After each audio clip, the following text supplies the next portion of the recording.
G'day and welcome to the new update for Space Engineers 1.186. This is a whole new lick of paint for the game and oddly has actually changed the paint colours of a number of ships. Fortunately the Butterball here, which is my mining ship, still looks alright. I've loaded up my survival world in creative mode so that we can have a look at a few of the things from the new update. And the first most obvious one is the stuff that looked really cool in the demo video, the cinematic that they made, and I did think it looked pretty cool. And that's all of this bloom effects, the vignette, which is the dark corners, and all of that side of things, which I think does work for certain cinematics, and it was certainly something that's used a lot by the guys who film things like Top Gear, where they constantly had a vignette around all of their footage, and it did make it look a bit more dramatic. But when you're playing a game, it's not so ideal.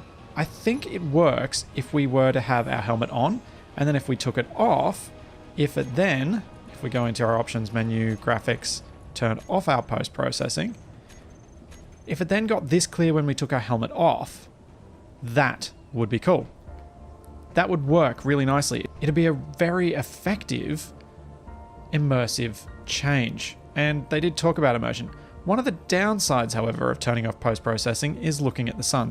If we go into spectator camera and go up into space, with our post-processing off, the star... yeesh, it looks ugly. With the post-processing back on, the star looks a lot better again. So... turning off post-processing isn't our best solution.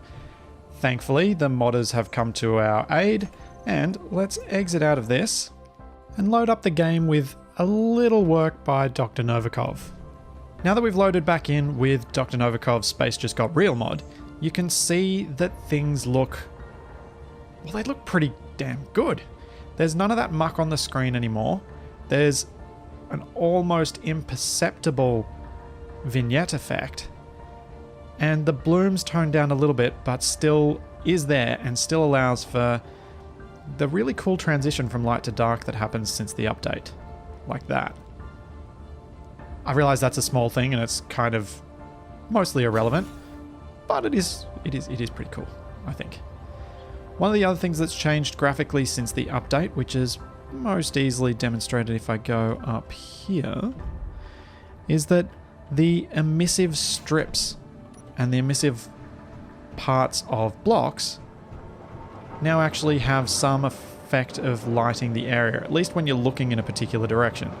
So all of these light strips on these stairs from Schaustul's mods do light up this area, and this green tinge from all of the upgrade modules does light up as well, so you don't actually need to have all that much in the way of lights around, as long as you're actually staring at the lights, because if the lights aren't pointing in your direction, in the direction of the camera, you can see everything goes completely dark, and as I go into the light, if it's pointing at the camera, it will light everything. If it's not pointing at the camera, nothing will get lit up by it.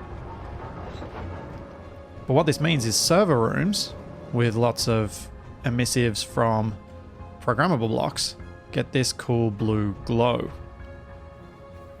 which does look pretty nice. As long as you manage to have the emissives in an area coming from most directions, you'll get this nice ambient light. The other graphical change which they've managed to do, which I think is a big improvement on what it used to be, is the eye adjustment. Eye adjustment used to be pretty awful in Space Engineers. You'd go into the dark, things would get darker. You'd go into the light, things would get brighter. It was very confusing. Now you can see, if we're looking outside, everything's overblown as it would be if we were staring at that bright light in this dark space. As soon as we walk outside, it adjusts, and it all looks pretty again. And I think that's a really nice touch, and is so much better than it used to be. That's enough about the graphical updates. I think it's time to talk about the gameplay updates. And wheels. Oh, wheels are so fun to use now. So much better than they used to be. I'm really, really happy with the change. The fact that Keen realized that having wheels realistic wasn't the right choice and having them more gameplay friendly and fun was the right choice. Oh, brilliant, brilliant, brilliant. I can drive with this thing now. I can steer. I am controlling this entirely with the wheels, as it should be. And, even more so, it's actually quite difficult, and I'm trying to do this with the mouse right now, to control this with its gyroscopes now. I can't just slide it around and easily move it with gyroscope steering, which even with its current 50% friction, I could do before the update. So that is very, very cool. I'm very happy with this change. I think they might have overcooked the suspension jump, because if we test that out now as we're driving down the hill, pressing X, and up we go. It's pretty likely that we're going to lose a wheel or two when we land, even if I land it square. Yep. Lost 2 wheels. That's less than ideal. So I think with that jump, it might be better if it had about 1/5 of the power. If it got to about 1/5 of that height, we'd be able to hop out of small trenches, but certainly not jump so high that we end up destroying the vehicle, so you wouldn't want to use the function anyway. But I'm sure that'll get tweaked over time to something that's a bit more useful and a bit less devastating. There's another function that's been added to the game that should be quite fun and very useful for anyone who makes stuff on the workshop. Because if you want to get a cool screenshot, we can now use NVIDIA's Ansel to do that. And to do that, you press Alt and F2. And this is a perfect example of when you can get a screenshot you never would have been able to get otherwise. We can use this to get a screenshot of an explosion in process that we never would have been able to construct otherwise. One thing to note is the controls in Ansel are slightly different to Space Engineers, and I'm curious as to whether that can be changed. Spacebar is screenshot, or actually makes you press whichever button is highlighted over here. It's Z that makes you go up and X that makes you go down. Q and E do still roll, but then as soon as you move the mouse, it'll roll you back. And that's a few of the little control differences that are worth noting for those times when you want to use this to get some screenshots that would be next to impossible without it. And still kind of fun to get. I wonder if we can get a screenshot for the thumbnail for this. So that's Ansel, and we can just get out of it by pressing escape. Which is a pretty cool function, but, you know, great for those sorts of screenshots, but also, if you're going to publish a ship to the workshop, you can use it for that too.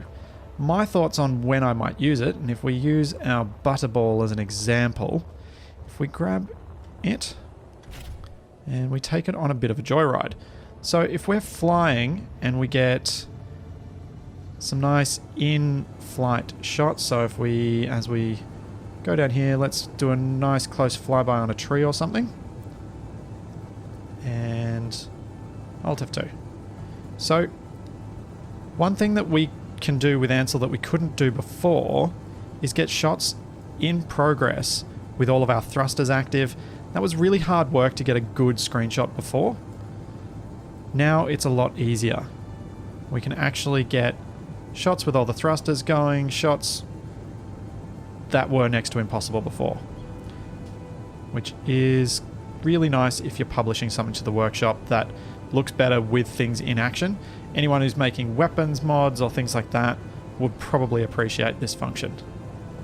Another thing that's been tweaked that is probably good to know before you run into trouble with it is the jetpack accelerates a little bit quicker than it used to.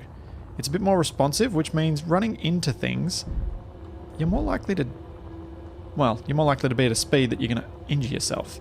Thankfully I'm in creative so I can't, but playing around a little bit with the update, I have actually managed to kill myself in situations where I wasn't expecting to. And I don't know whether that was the jetpack or whether that was the fact that now when we jump, we actually fall at a rate that makes sense with the gravity on this planet. So we actually fall quickly, or more quickly than we used to. We used to kind of hover, whereas this feels a lot more like Earth. Although, because I'm so used to the other one, it actually feels like it's really heavy. The final thing I want to point out is something that I am so immeasurably grateful to Keen for doing. And that is a little button down here that's going on and off, dead center of the screen. Auto rotate. If I turn this on and I exit the game, when I load up, it'll still be on. If I turn this off and I exit the game, let's do it. It should still stay off. It's a saved setting now. We can load up and auto rotate should still be off. And we're loaded up and there is no auto rotate on. I am so happy with this. So unbelievably happy. It is such a great quality of life improvement. I am hopeful for many more like that. And it was one of the things on my wish list for this year and they've already done it. It's only February. Keen, sometimes you make some decisions I don't understand, but this time you have made me very, very happy.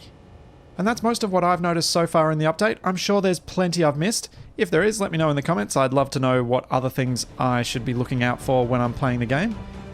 And as always, there's plenty more to come. So I'll see you then.